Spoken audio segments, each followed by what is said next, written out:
Assalamualaikum warahmatullahi wabarakatuh. Di sini saya akan mempresentasikan jenis dan bentuk perencanaan pembangunan syariah.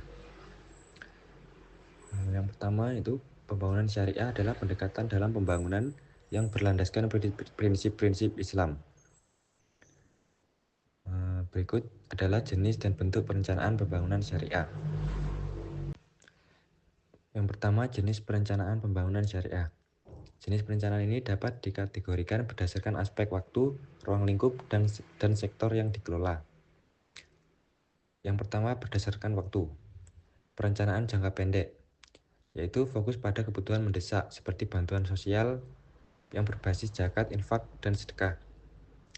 Kemudian perencanaan jangka menengah, misalnya seperti pengembangan ekonomi berbasis syariah, seperti UMKM halal atau lembaga keuangan syariah. Kemudian yang terakhir yaitu perencanaan jangka panjang, bertujuan membangun sistem ekonomi, sosial, dan politik berbasis nilai-nilai Islam, seperti wakaf produktif atau pembangunan ekosistem industri halal. Kemudian berdasarkan ruang lingkup.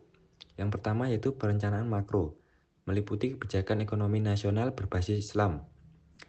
Contohnya itu seperti perbankan syariah dan kebijakan fiskal berbasis zakat.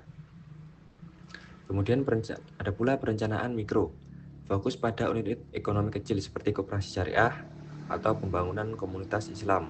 Yang selanjutnya yaitu berdasarkan sektor. Yang pertama, sektor ekonomi, pengembangan industri halal, investasi berbasis suku, dan sistem perbankan syariah. Kemudian sosial, peningkatan kesejahteraan melalui instrumen Islam, seperti zakah, wakaf, dan sedekah. Kemudian pendidikan, penguatan kurikulum berbasis Islam, dan pengembangan universitas Islam. Yang terakhir yaitu hukum, penguatan regulasi berbasis syariah dalam sistem hukum nasional. Itu bentuk perencanaan pembangunan syariah. Bentuknya dapat dilihat dari model implementasi yang digunakan. Yang pertama yaitu perencanaan top-down, dilakukan oleh pemerintah atau lembaga besar dengan pendekatan kebijakan nasional berbasis syariah, seperti Undang-Undang Perbankan Syariah. Kemudian perencanaan bottom-up, berasal dari masyarakat, seperti inisiatif ekonomi berbasis koperasi syariah atau komunitas bisnis yang halal.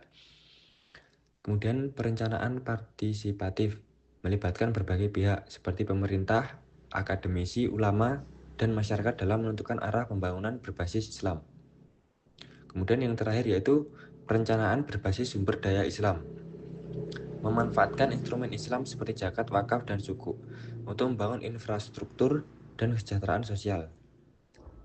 Pendekatan pembangunan syariah ini bertujuan untuk menciptakan kesejahteraan dengan tetap berpegang pada prinsip-prinsip Islam seperti keadilan, keseimbangan, dan keberlanjutan. Mungkin cukup sekian presentasi dari saya, kurang lebihnya saya mohon maaf. Assalamualaikum warahmatullahi wabarakatuh.